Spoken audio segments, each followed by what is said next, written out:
Okay, today I just left the doctor.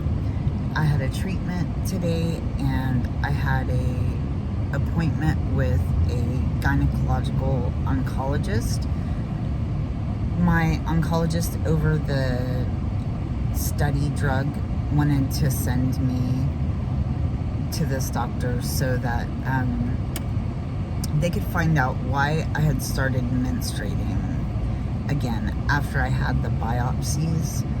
I had a period and I haven't had one since I was doing chemo. They stopped when I was doing chemo, and my chemo oncologist had said that the chemo put me in menopause. So we thought I was in menopause, and then I had the biopsies, and I'd had a few times of spotting that did line up with a monthly cycle, but they were never actual menstrual periods. So when I had the biopsies, I started bleeding, and it wasn't a full period. The whole time with these new growths, the new spots of cancer that they've found, it's been a lot of uterine cramping and pain over my left ovary that feels like ovulating, but a little more painful. And anyway, so I'd started bleeding after I'd had those biopsies, which was really weird because the biopsies went through my abdomen. And since the biopsies weren't actually on my uterus or on my ovaries, it was just strange that I'd started bleeding. So, and it was extra painful. It was very painful. And then, so a month later, which was 2 weeks ago, I was in an actual real period, which it's been like over a year since I've had a period. So my doctor sent me to this gynecological oncologist within the cancer center. And he said he wanted to get a biopsy of the lining of my uterus, and he was going to try to do that going through my cervix. And he attempted to do that today, and my cervix was completely closed. He tried to use a little bit of strength to force it. It really hurt. He said, you know, if this really hurts, we're gonna stop. So it did really hurt. Started a little pain episode, and he did stop. He also did a pelvic exam and a pap smear, and he said that everything, like as far as he can tell, everything looks pretty healthy. And so the other alternative to get this biopsy is to have it done in the hospital under anesthesia and to do a DNC. I absolutely do not want to do that. I would ask for prayer to please He also doesn't want you to do that. Let that happen. So we talked about what is more beneficial. He's going to send me to do a ultrasound next Monday, and if there's not anything abnormal seen on my uterus, I think we're just gonna let it go. If there is an abnormality, he will talk to my oncologist and see what she thinks about going ahead with doing the DNC. He doesn't think it's advisable. It is the only other way to get a biopsy and to confirm whether or not this is some kind of uterine cancer, or he said that's jumping to the worst case scenario, but it's the only way to find out. And it's not out of the realm of possibilities because I already have cancer. So he doesn't really want to do it. He said, one of the downsides will be that if I'm diagnosed with uterine cancer, it's going to kick me out of this study. And in not so many words, basically kicking me out of this study would be a pretty quick death.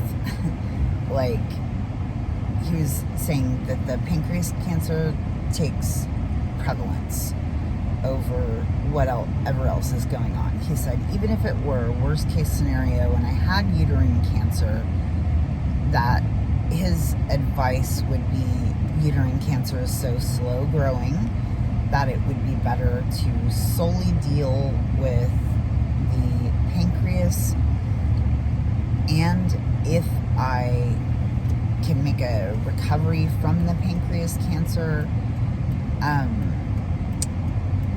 then to address whatever other kind of cancer might be going on.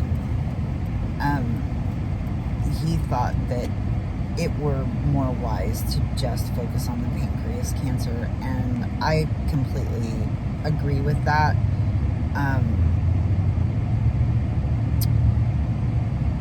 So that's where we're at with that. That will happen Monday. I'll get that ultrasound. I'm praying that it just doesn't show anything abnormal. For whatever reason, out of the blue, I happen to have a menstrual cycle. He said that I don't have estrogen, it's like non-existent. He said, which is consistent with menopause. He said that my cervix being completely closed is consistent with menopause, and your other hormones are gray area. The hormone that would verify that I am in menopause is a gray area, he said. It just, he cannot fully confirm that I'm in menopause. He said also my labs are like all over the board. Nothing makes sense right now. My body's really out of whack. So, it was a good visit though. He wasn't discouraging. I don't know if that sounds discouraging, but he was very kind, and he was very honest, and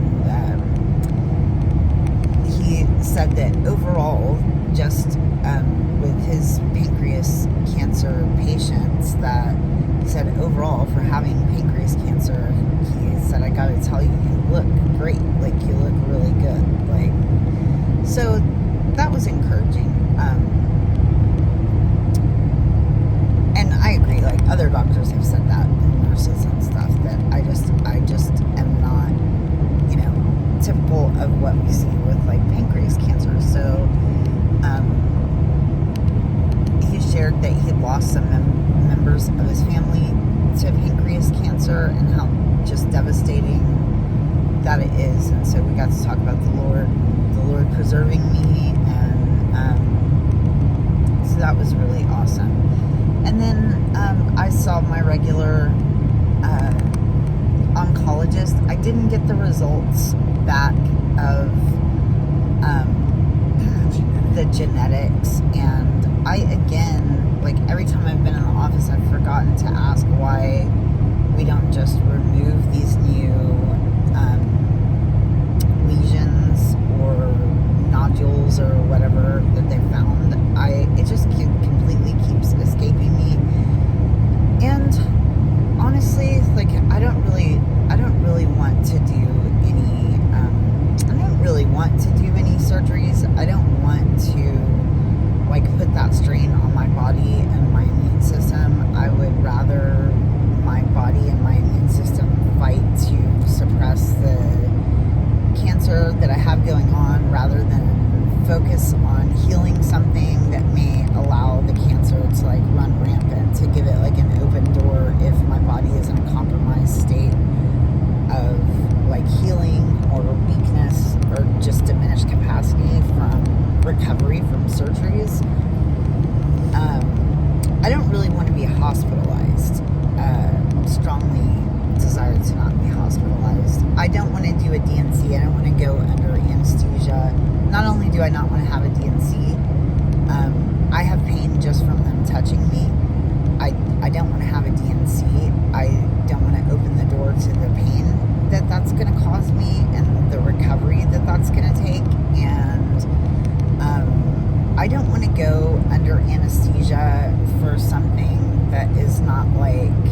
life-saving thing. Like, I don't want to just have like extra anesthesias. That's not good for you. So I don't want to do that. And I'm just really praying that doesn't happen. And I kind of just, I know that I'm taking this medicine and I am receiving treatment, but I just want to just press into the Lord. And so why I haven't made an update video in a while. Not that there's anything that prevents me from like seeking the Lord, making updates, but it's just a time that I just want to be with the Lord. And I don't want to be hyper focused on treatments and procedures, and it all sounds strange, but like every detail that's going on, like God knows, and He's working out the details, and I can't add a single minute to my life. So neither can a doctor, neither can anyone else. The only person that can control it is God. So I don't want to be so focused on these tests or these outcomes or where my labs are or all of those things. I just want to be focused on the Lord and just getting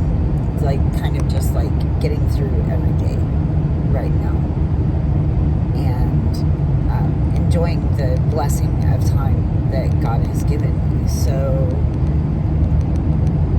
I don't want to do a bunch of things that are going to make me sick and rob that time from me. And I don't want to waste it being in hospitals and laying in bed recovering. I would rather be like up and moving around and seeing my family and interacting with them. So that's just kind of where I'm at right now, what I'm thinking and how I'm feeling about all of these things. And that's it. I will have another update next Wednesday. Monday I will do the ultrasound, and then next Wednesday in 1 week I'll have the results. I'll meet with the gynecological